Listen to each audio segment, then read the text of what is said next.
you will be surprised to know that the fate of Dubai, which is changing.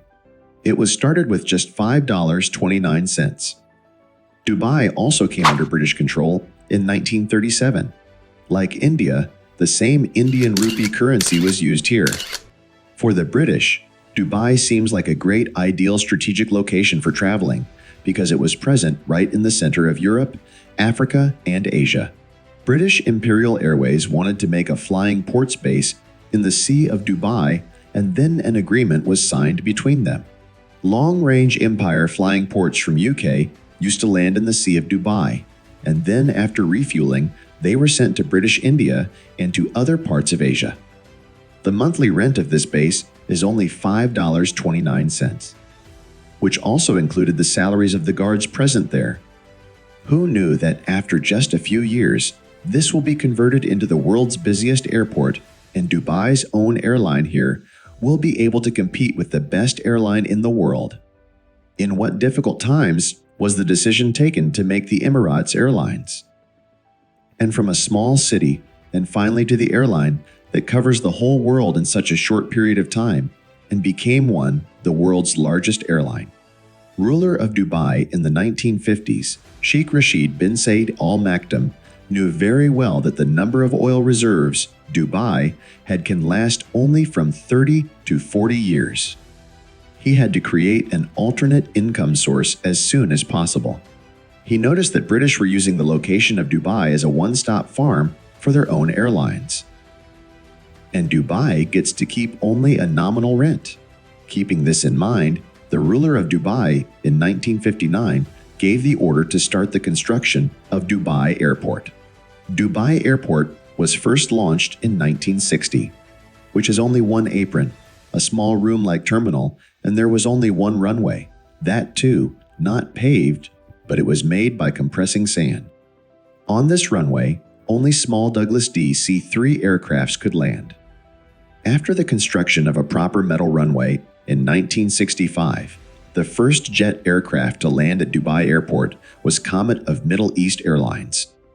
And with every passing year, the ruler of Dubai started launching new airport and latest facilities.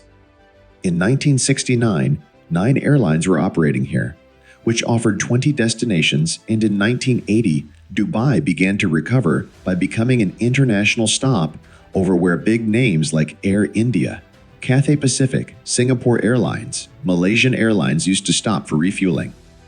Before Dubai, all these flights in this region used Karachi International Airport to stop for refueling, and within no time, Dubai attracted all the traffic towards itself. At that time, Gulf Air was used for traveling throughout the Middle East, which belongs to the airline of Bahrain. If the people of Middle East wanted good international flights earlier, they had to come to Dubai through Gulf Air, and then there we used to experience our international journey. Mohammed bin Rashid Al Makhtum, Lion of Dubai, in 1980, who was the defense minister of Dubai at that time, was given the offer to just announce that Gulf Air is the official airline of Dubai. With this, Gulf Air will also start getting international flights. And Dubai will also benefit greatly from it. And in return, Dubai will also get 50% stake in Gulf Air. But Sheikh Mohammed refused this deal. Gulf Air thought out of nowhere to bring all the passengers from the east to Dubai, and these passengers would board another international flight in which the Gulf Air would not get anything in return. After Sheikh Mohammed's refusal, all Gulf Air flights were stopped from going to Dubai. This decision taken by Gulf Air was affecting Dubai International Airport and caused significant damage to the stopover. This was the time when Sheikh Mohammed bin Rashid intended to launch its own airline called Emirates. Turning this intention into reality meant first to compete with established airlines, including Gulf Air, which their first rival also British Airways, Singapore Airlines, Lufthansa, Air India, and Pan Am Airways were big names whose aircraft Emirates was to operate against. Now this task is as difficult as it sounds. It was actually much more difficult than this. At that time, the price of a Boeing 737 was $25 million. Apart from these pilots, crew, and engineers also had to be trained. In total, Dubai had to spend at least $60 to $70 million on a new airline. And even after that, who knows whether the airline will operate successfully or not? It is in these situations that the Sheikh of Dubai played smartly and asked the help of Pakistan. PIA gave 2 Boeing 737-300 flights to Dubai on lease. Emirates branding was done on these flights, while pilots, crew, and engineers, everything belonged to PIA. These planes were operating in the name of Emiratis, but all the management was of PIA. And in return for this work, the ruler of Dubai, Sheikh Muhammad bin Rashid, paid $10 million to PIA. That means the work which was to be done for $70 million has come down to only $10 million. Emirates' first flight, which was launched in 25 October 1985, went from Dubai to Karachi.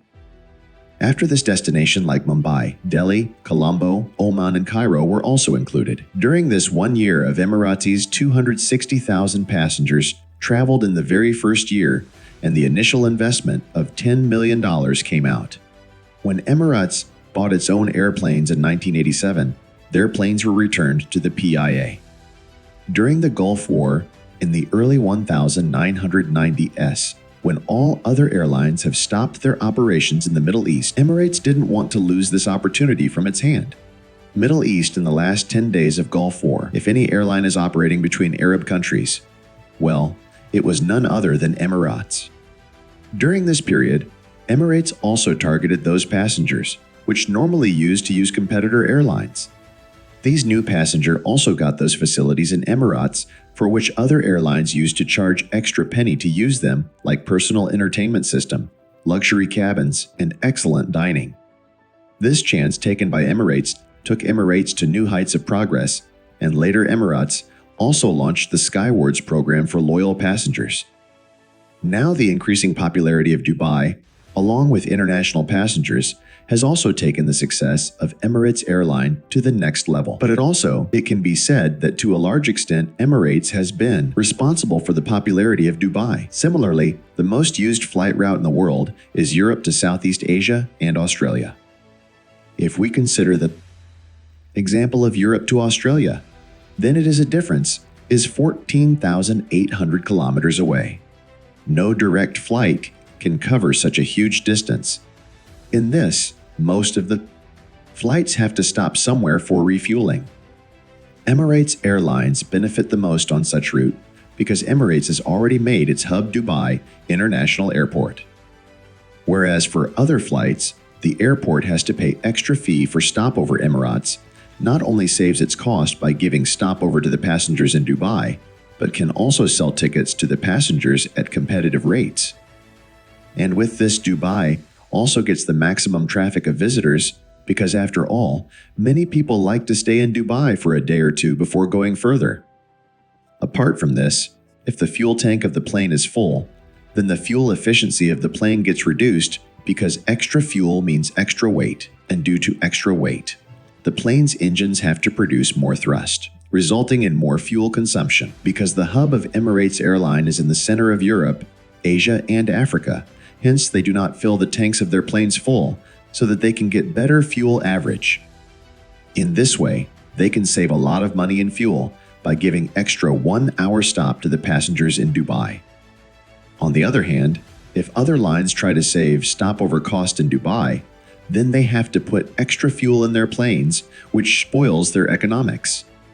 Behind the success of Emirates is not only their marketing and excellent service, but there is also a strategy which they kept hidden from the world for many years. Today, the Airbus A380 is the largest commercial jet in the world.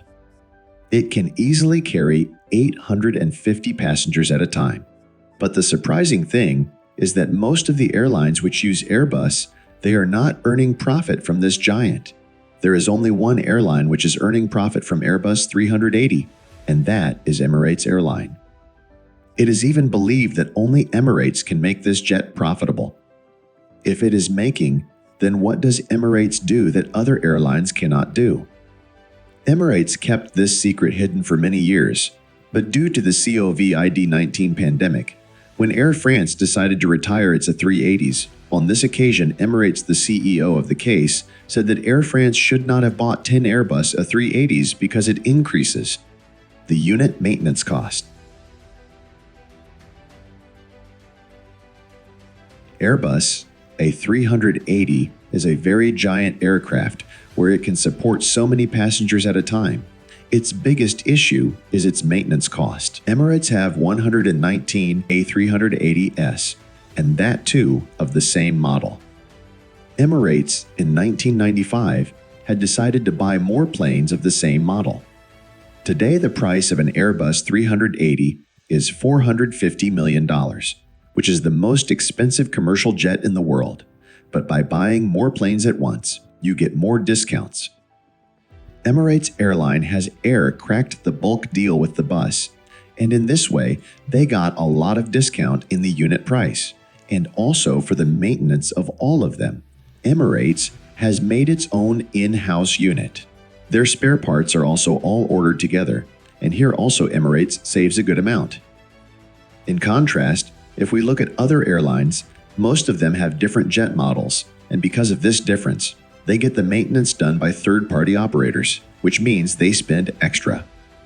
Today, Emirates, it is not only the world's largest operator of Airbuses, A380, but also comes at number 1 in the Boeing 777 collection. Emirates has 119 A380s and 148 Boeing 777. Even 50% of the Airbus A380 units present in the world are operated by Emirates only.